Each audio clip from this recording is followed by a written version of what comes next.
Hey everybody, this is Ken Heron. Whoa, whoa, whoa, whoa, whoa, whoa! And welcome to Ken Heron, what are you doing here? Never Mind Your Own. You're on my channel! Peter, I have to ask you straight away. Oh, wait, I get it.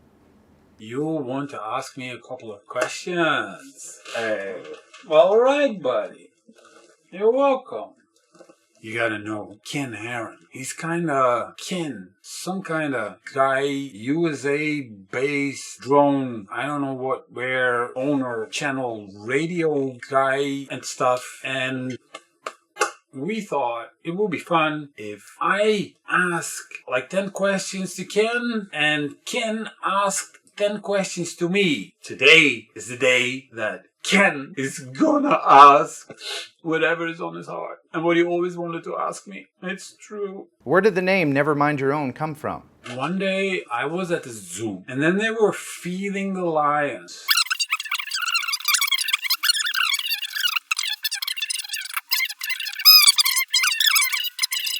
Don't just only care about yourself. You have to have a name that nobody else has, and this one was available. And I looked into changing the name. I would rather have had Not Your Average Guy, but that one was not available, so I thought, let's just keep it Never Mind Your Own. You're from the Netherlands. And you speak Dutch?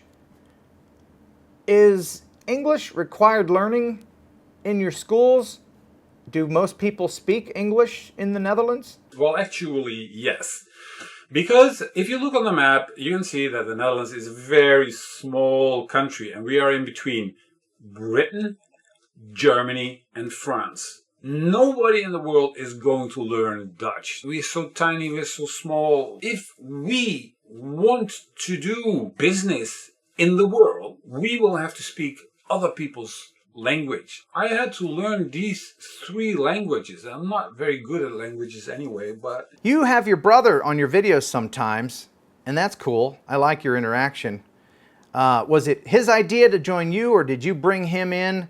And do you have any plans in the future to go on any trips together? Because I had permission from the Portuguese, one requirement was that I had an observer. So I asked in my family. At one point, my brother said, okay, I like to join. And that was fun because I can tell you, it's been ages since we've been together, because we both had families and kids and everything, and that means you just travel with your own family. Now, that was an opportunity, and he said, I will come along, and I said, that's nice, man, let's just do it. And so we went together, we had a great time. If I'm gonna do it again, no problem at all, but to be true, there are a lot of other people around the list who want to come with me too, so I want to travel a lot more. I'm just gonna look at how the situation is at that specific moment, who I'm in touch with, what offers I would get and everything. It totally depends on the situation. I'm a little bit like, I will go with the flow and I will see where it leads to. Do you have any other siblings?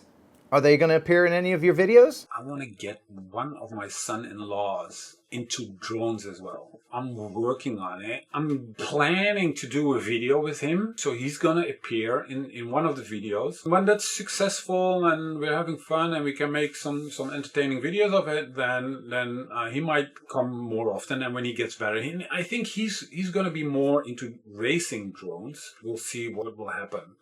Oh, one more question about the Netherlands. What kind of bike do you have? Because I know when people are born in the Netherlands, they're assigned a bicycle. This is to stay in top condition. What color is yours? Have you ever been to the United States? Yes, because my brother lives there. I've been many times over there. I don't know exactly how much, not more than 10, under 10, but... What is your favorite country for photography? I went to Iceland 7 years ago with my daughter. She had gotten a digital camera from my father. And it was so beautiful out there that we were fighting for the camera to make photos. And I was like, wow, man, it's so nice. After this experience, I was like, I have to have a camera myself. So I bought a good Canon camera. Iceland has got me into digital cameras. I want to go back there with my drone one day. What is your least favorite country for photography? Oh, that would be Spain! Actually, I think it's Belgium. They have the most strict drone rules. I don't even think about going there. In the United States, we have the beloved FAA. What do you have in the Netherlands? We have something over here, but there is one state secretary. She wants to change the laws. Like you cannot fly higher than 50 meters and 100 meters away. They have gone full retard. Seriously, the Dutch. Oh, I think I'm going to make a video about this because it's just crazy. I never had any issues like police at my door or getting a letter. You cannot do this. It's not that bad over here as it is in other countries, but I think it's getting worse. How many times have you crashed your drone? I have to count. I never really crashed my drone. I had more like mini crashes, like hitting the trees and then on the Azores it dropped like 1.5 meters. I had another occasion and it's still coming because I haven't made this video yet. I deliberately had to crash the drone. And that video is upcoming. I cannot talk about it right now. And strangely enough, even though I put the drone to the limits, it's nothing really bad happened to me yet. What's your favorite flavor ice cream? Lambada. Peter, do you have any tattoos? None, zero. I'm clean. I used to have earrings, but I don't wear them anymore. I'm old and grown up right now. Where do you think the drone laws will be in 10 years? That's a good one. At the moment, you see, it's like they clamping down on us. Like Canada and the Dutch are about to do this, and Belgium, you're gonna do anything. This is all based on ignorance and fear. They don't know what they're talking about, and they're just like, oh. I think that will change in the long run because people will see the benefits of it. After a while, they will see that they can make money with it, or they will see that they can save money with it. They will see that it's more environmental friendly than real helicopters and airplanes and everything. And now you see that the aviation industry is very much like, oh, we have a new kid on the block and this is our space. We have to be, this is us. No, you cannot do that. They are lobbying a lot like to bring it down. I don't know after 10 years, but you can see how quick the development is going with these things. These are smart, intelligent robots, and they will become smarter and smarter. I think it's going the same way as with telephones, with mobile phones. When they become smaller and smarter, the whole safety issue will even become less of a problem. The phantoms will be like, remember when we had the Phantom, like, the big things. We will get used to drones and they will be flying and buzzing around the city everywhere. Nobody bothers about it anymore. In the end, everybody will accept them as a common thing. How much wood could a woodchuck chuck if a woodchuck could chuck wood? 5. Try this one. Grote grazers houden van groen gras. Or this one. Als jij een schop verschopt, dan kan je het als schopper verschoppen. I'm not sure either of us have enough subscribers to do YouTube for a living just yet. What is your real job? Actually, I cannot talk about this because I work for the Mossad. Just don't tell anybody, okay? Well, I've always been self-employed in media, video, even television, internet, you name it. I create my own work, never worked for a boss. I'm always involved in like 5, 6, 7 projects. I always try something new. Summer last year, I started a YouTube channel, but I also rent out rooms. Over the years, I've tried to make myself a comfortable position. I live in this house. It's a big house. My children moved out. I'm just living here by myself. So I rented out a large part of it. And basically that means I live here for free. I had been able to buy a house in the neighborhood with 2 apartments where my daughters were living before they got married. I still got the house and I rent it out. Because of this rent, I have a steady income. And with the work that I do, that's like extra on top of that. You can make a lot more money with working hard, but this is very stable. The two together is like an ideal mix. I don't have to work like 60, 80 hours a week to just get my income. And there's not so much pressure. You always have to make money with what you're doing. It gives you a lot of freedom to do what you want to do. I can try different things and invest a lot of time and effort in something new, like what I'm doing with the channel. The thing is, I like to do this. I have fun with this, and I want to see where it leads to, where it goes, and how far I can get with it. Maybe one day I can get an income out of it. That would be nice. Okay, I have to open myself up to this one. And as you can see, my hair is perfect, but I myself am not. What can I do to improve my videos for the YouTube audience? Make longer videos, Ken. Like me. That's it. Ken, I think you're a funny guy. I watched the video where you are answering my question and it's hilarious. I've been rolling on the floor laughing, seriously. It was really funny. I think that people want to see who you or I, as a YouTuber, who you really are. They want to see you. I think that's just part of filming yourself and putting your videos on YouTube. You have to show who you are. Don't try to be funny all the time. Show other sides of yourself too. Be vulnerable a little bit, because I think people will appreciate that in the long run. Just show who you are and be who you are. And if people don't like that, it's their problem. And there's always haters out there, so who cares? Okay, here's a loaded question for you, Peter. Now, naturally, I'm your favorite YouTuber, but who's your second favorite?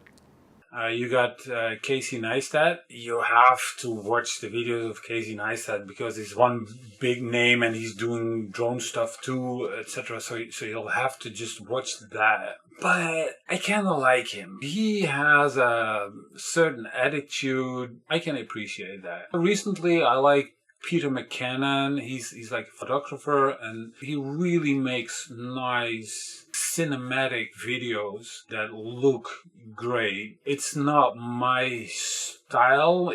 For me, it's too complicated to do it like that. Justin Odisho, I like his Premiere tutorials because they're very short, very informative. As you get more subscribers, do you feel more and more compelled to put out videos more often? Because I sure do. I mean, I'm working on one right now. I'm working on a video right now too. I'm trying to answer your questions. And I didn't track count, Canon, but I think this is already a lot more than 10 questions. Hey, this is going to be double the time for me to edit this video. All right, guys. I'm putting it together. Just hang on. Hold your horses. Gee whiz. I want to do at least one video a week, if possible two. I think you have to do that because what I like about YouTube is that you have like a community of people, your subscribers. They regularly watch your videos, but they also give comments and suggestions. And what I like is this community feeling and this action interaction. I mean, I get a lot of ideas from the viewers, from you guys, like try this, try that, such and so.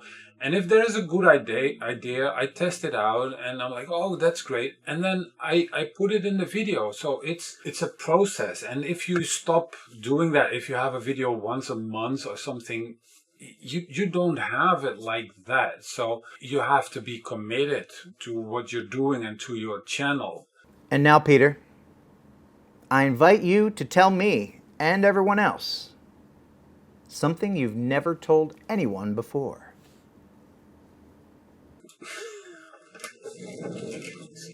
I never told anybody that sometimes there are scams on Indiegogo. Really? And this is one of them. It was a campaign and they said they would make a tiny magnetic water resistant camera. It was like $40 or something. And in the end they sent me this. And you can buy these for like $5 or $10 on some Chinese wholesale site. And what they did is they glued a little magnet on the back. Really? So that was a scam, and Indiegogo didn't do anything about it. I told nobody about it so far, so you have a first here. Hey, Tom. Hey, Ken. How you doing, bud? I'm able to sit up and take nourishment, can't you tell? Let's go. Yeah, look at that. Yeah. Do you have a question for Peter from the Netherlands? You caught me off guard. Not right off the bat. No question from Tom. No. All right. When's it due? Well, that was funny. And I think this is only in Australia. Which way does the water in your toilet swirl? Does it go clockwise or counterclockwise? I think ours goes... Well, that was a bad toilet to do it with. Oh, come on, man. We have these plateaus with positions where to put your feet and then one big hole, and then you have to direct exactly so that you're above the hole, and that's it. What's the oldest piece of technology that you own? I'll show you mine.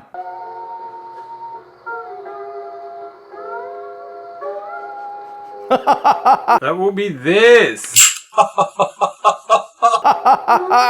Oh, Ken. This was fun. Let's do it again sometime. If the views are good, Ken, everything for the views, or what? Maybe you come to the United States. Okay. If you buy me a ticket, hey. I'll get a passport one day. Final question for you, Peter. And here's the question. How am I doing this? Bam! How did you do that? No noise.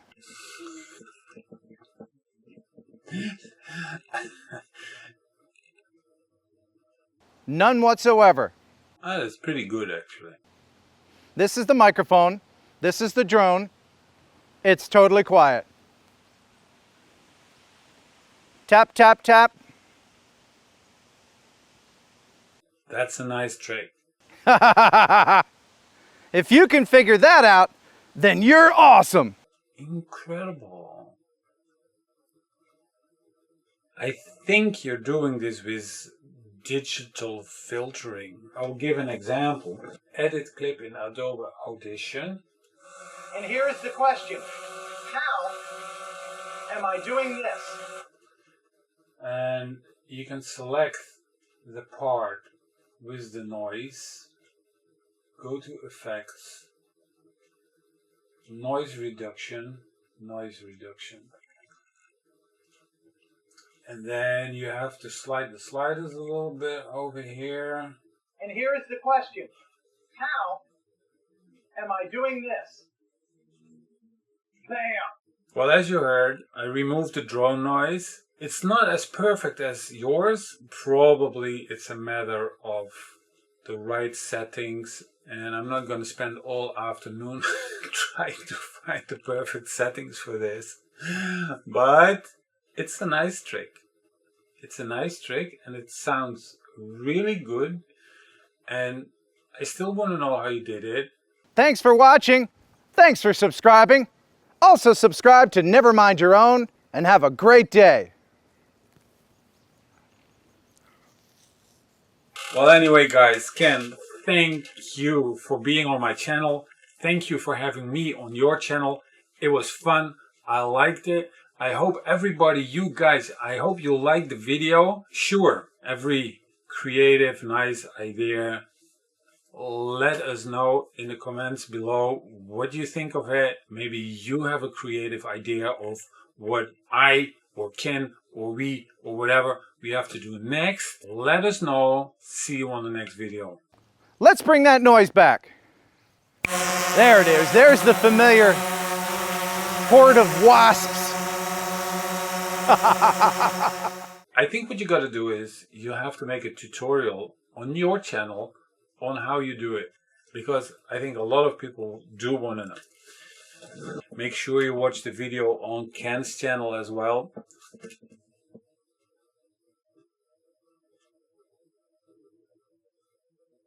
How did you do that, man?